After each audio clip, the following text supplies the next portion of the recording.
Hi friends, வணக்கம். இப்போ நான் உங்களுக்கு ஒரு ஸ்வீட் செஞ்சு காமிக்கலான் இருக்கேன். பாருங்கள், அது என்னென்னா காஜு கத்லி. அதாவது முந்திரி பருப்பில் செய்வாங்களே அந்த ஸ்வீட்டு. காஜு வச்சு செய்கிறது. முந்திரி பருப்பு நல்லா ஒயிட்டாக உள்ளது எடுத்துக்கோங்க. அப்போ தான் கலர் அந்த இது கிடைக்கும் நமக்கு. நல்லா ட்ரையாக இருக்கணும், அதாவது உடைச்சா சடக்குன்னு உடையணும். அப்படி உள்ளது எடுத்துக்கோங்க. 125 கிராம் 125 கிராம் வந்து காஜு எடுத்துக்கோங்க. 105லேருந்து 110 கிராம் வந்து சுகர் எடுத்துக்கோங்க. சுகர் இதுக்கு தேவையான பொருள். அப்புறம் வாட்டர், தண்ணி வந்து 45 கிராம் எடுத்துக்கலாம். அடுத்து வந்து நெய் ஒரு 1/2 டீஸ்பூன் இதுக்கு தேவைப்படும். நெய் 1/2 டீஸ்பூன். Milk powder 20 gram. இது தாங்க இதுக்கு தேவையான பொருட்கள். அப்போ நம்ம முந்திரியை என்ன செய்யணும்னா, இதை நல்லா நம்ம கையால் இப்படி உடச்சிடலாம். உடச்சிட்டு ஒரு இரும்பு வச்சுருந்திங்கன்னா அதை வச்சு இடிச்சிருங்க. ஒரு கவரில் போட்டு இப்படி இடிச்சிட்டேன். இப்போ இதை கொஞ்சம் கொஞ்சமாக, ஆயில் வரக்கூடாது. நம்ம இது பண்ணுறதில்ல, பவுட்ராக மட்டும்தான் செய்யணும். கெட்டியாக கூடாது, ஆயில் வெளியே வரக்கூடாது. அப்படி தான் நம்ம கொஞ்சம் கொஞ்சமாக திரித்து சளிச்சு 125 கிராம் ஃப்ளார் வந்து எடுத்துக்கலாம். இப்போ பாருங்கள், இதை கொஞ்சமாக எடுத்து மிக்சியில் போட்டு திரித்து இப்படி எடுத்து நல்லா சளிச்சு எடுத்துக்கோங்க. கட்டி இல்லாமல் கொஞ்சம் அரைப்படாத திருப்பி லாஸ்ட்டில் எல்லாத்தையும் மொத்தமாக சேர்த்து போட்டு நம்ம ஒரு திருக்கி எடுத்துக்கலாம். பாருங்கள், நல்லா உதிரியாக சளிச்சு எடுத்தாச்சு. இதில் 20 கிராம் வந்து மில்க் பவுடர் எடுத்துக்கலாம். இப்போ இந்த 20 கிராம் மில்க் பவுடரையும் முந்திரி இதையும் நம்ம மிக்ஸ் பண்ணி வைக்கணும். அதுக்கு முன்னாடி நம்ம வந்து இதையும் கலந்துக்கலாம். பால் பவுடரையும் முந்திரி பருப்பு பவுடரையும் கலந்துக்கலாம். இப்போ இதில் அடுப்பை பற்ற வச்சுட்டு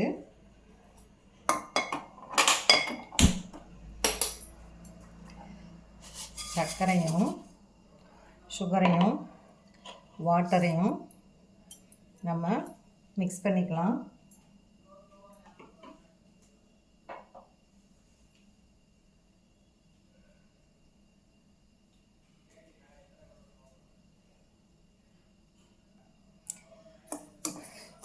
சுகரும் வாட்டரும் நல்லா மிக்ஸ் ஆகணும்.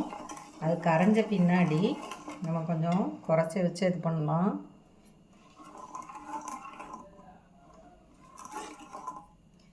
இது வந்து ஒரு கம்பி பதம் வரணும். நல்ல திக்கு கம்பி பதம் வந்தோடனே இது பண்ணலாம்.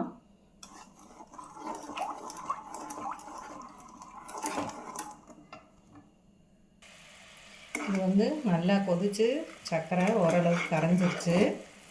இன்னும் கொஞ்சம் கரையணும். அப்புறம் நல்ல திக்கு கம்பி பதம் வந்த பின்னாடி நம்ம இந்த பவுடரை போட்டு கிளறணும்.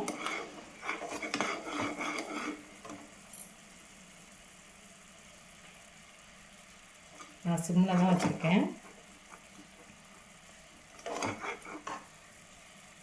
நீங்கள் பாகுப்பதம் பார்க்கும்போது கையை டக்குன்னு எடுத்து சட்டியிலேருந்து நம்ம பாத்திரத்துலேருந்து எடுத்தோடனே அந்த சுகர் சிரப்பை தொட்டுறாதீங்க, கை புத்து போயிடும். கொஞ்சம் எடுத்து ஸ்பூன் ஆறவும் லைட்டாக பொறுக்கிற சூடு, கை பொறுக்கிற சூடு இருக்கும் பார்த்தீங்களா, அப்போ நீங்கள் அதை எடுத்து தொட்டு பாருங்கள். நல்ல திக்கு ஒரு கம்பி பதம் வரணும். இப்போ சர்க்கரை வந்து ஒயிட்டாக இல்லாமல் இதாக இருந்ததுன்னா கொஞ்சோன்னு ஒரு டீஸ்பூன் அளவு பால் விட்டு அந்த அளவுக்கெல்லாம் எடுத்துடலாம். இந்த சக்கரை வந்து கொஞ்சம் ஒயிட்டாக தான் இருந்துச்சு, நான் அதனால் அப்படியே போடுறேன். இப்போ தான் பிசுப்பே வருதுங்க. இன்னும் அந்த கம்பி பதம் வரல, லேசாக வந்திருக்கு. நல்லா திக்காக வரணும். இப்போ பாருங்க, இப்போ போட்டுடலாம். நம்ம ஸ்டவ்வை ஆஃப் பண்ணிடலாம். அந்த சூட்டிலே கிண்டுவோம். இந்த மில்க் பவுடரையும் முந்திரி பவுடரையும் நம்ம மிக்ஸ் பண்ணிவிட்டு அதில் போட்டு கிளறலாம். நான் இப்போ ஸ்டவ்வை ஆஃப் பண்ணிட்டேன்.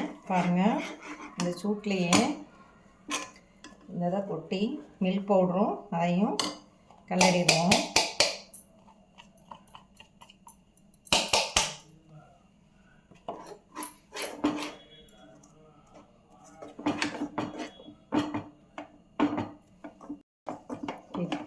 கெட்டி ஆயிடுச்சு. இப்போ கொஞ்சம் நெய் விட்டுக்கலாம், 1/2 டீஸ்பூனு.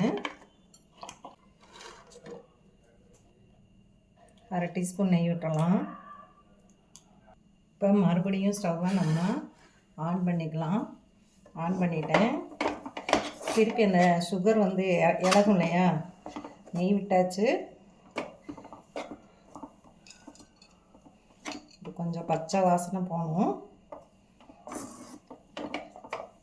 இலக்கம் கொடுக்குது பார்த்துங்க. இது நல்லா திரண்டு வரணும் சட்டியில்.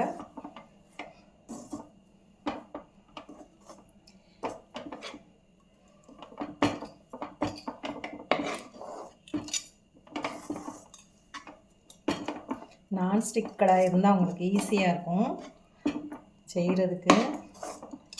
பாருங்கள், முதல்ல நம்ம கெட்டியாக இருந்துச்சு. 1/2 டீஸ்பூன் நெய் விட்டோம். சட்டியில் ஒட்டாமல் இலகி அது இதாகணும்.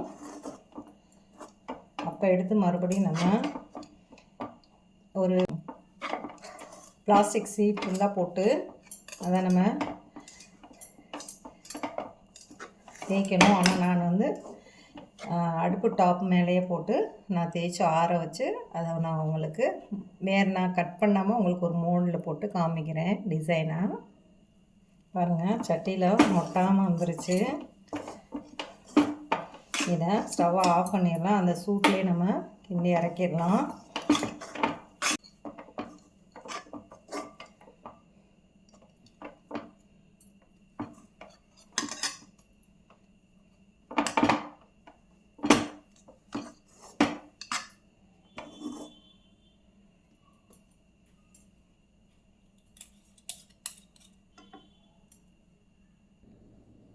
பாருங்கள், இப்படி கை பொறுக்கிற சூடாக நம்ம இது பண்ணிக்கலாம். சுடுது, கை பொத்துறோம்னா இந்த ஸ்பெட்டில் வச்சு நம்ம நல்லா நான் இப்படி மோல்டு சாக்லேட் மோல்டு பண்ணுறதுல இது பண்ணி ஃபில் பண்ணி வச்சுருக்கேன். அதை அப்புறமேட்டு டிசைன் காமிக்கிறேன். இப்போ இதை நம்ம உருட்டிடலாம். உங்களுக்கு எவ்வளோ திக்னஸ் வேணுமோ அவ்வளோ திக்னஸ்க்கு நீங்கள் ஊற்றிக்கலாம்.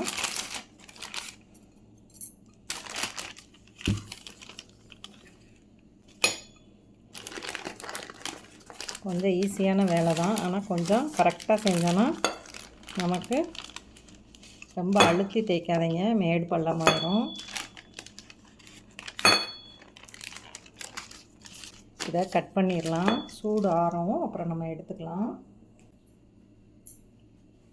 இது உங்களுக்கு என்ன ஷேப்பில் வேணுமோ நீங்கள் அப்படி கட் பண்ணிக்கோங்க. உங்களுக்கு ஸ்கொயர் ஷேப் வேணால் நமக்கு டைமண்ட் ஷேப்பில் தான் கடையில் கிடைக்கும். நம்ம வீட்டுக்கு செய்கிறனால நான் ஸ்கொயர் ஷேப்லேயே செஞ்சிடுறேன். இதில் வந்து இந்த சில்வர் கோட்டிங்லாம் ஷாப்பில் பார்த்திங்கன்னா அவங்களுக்கு ஸ்வீட் ஷாப்பில் வந்து சில்வர் கோட்டிங்கில் கிடைக்கும் இல்லையா. இங்கே பாருங்கள், இவ்வளோதாங்க காஜு கத்திலி. சிம்பிளான முறையில் வீட்டில் எப்படி செய்யலான்றதை நான் இது பண்ணியிருக்கேன். நீங்களும் செஞ்சு பார்த்துட்டு எப்படி இருக்குதுன்னு சொல்லுங்கள். தேங்க்யூ ஃபார் வாட்சிங். என் சேனலுக்கு வந்து நீங்கள் சப்ஸ்கிரைப் பண்ணுங்கள், லைக் பண்ணுங்கள், ஷேர் பண்ணுங்கள் மற்றவங்களுக்கு. நன்றி.